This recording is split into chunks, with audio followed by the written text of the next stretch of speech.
రాప్తాడు సభ resounds. దద్దరిల్లిన Rayalaseema. భరించలేక yellow media విషపు రాతలు. రాప్తాడులో జరిగిన సిద్ధం సభ దద్దరిల్లింది రాయలసీమలో. రాప్తాడు సభతో వైసీపీలో ఉత్సాహం. నీరుగారిపోయిన టీడీపీ కూటమి అటెన్షన్ను డైవర్ట్ చేయటానికి ఎల్లో మీడియా విషపు రాతలు. అనంతపురం జిల్లా రాప్తాడు సభ ధూమ్ధామ్గా సాగింది. లక్షలాది మంది జనం కదం తొక్కారు.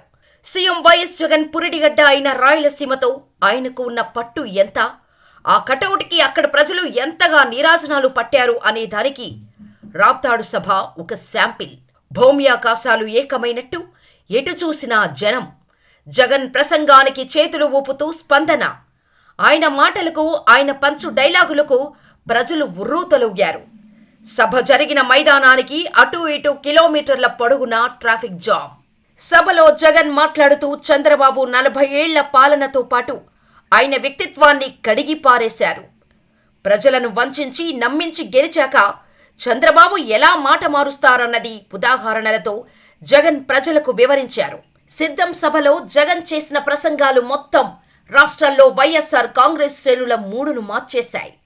వారిని ఎన్నికల యుద్ధానికి సన్నద్ధం చేస్తూ జగన్ చేసిన ప్రసంగాలు అభిమానులు, క్యాడర్, నాయకులకు గొప్ప టానిక్లా పనిచేస్తున్నాయి.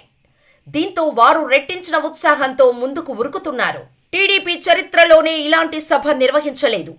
దీంతో జగన్కు వస్తున్న ఆదరణను తక్కువగా చేసి చూపేందుకు టీడీపీ, ఎల్లో మీడియా నానా పాట్లు పడుతున్నాయి. జగన్ సభకు జనం రాలేదని ఒకసారి, భయపెట్టి తరలించారని ఇంకోసారి చెబుతూ ప్రజలను నమ్మింపచూస్తున్నాయి. అరచేతిని అడ్డుపెట్టి సూర్యకాంతిని ఆపడం ఎలా అసాధ్యమో, జగన్ పట్ల ప్రజల్లో ఉన్న ఆదరణను మీడియా ద్వారా అడ్డుకోవటం అంతటి అసాధ్యమని వైఎస్ఆర్ కాంగ్రెస్ శ్రేణులు అంటున్నాయి.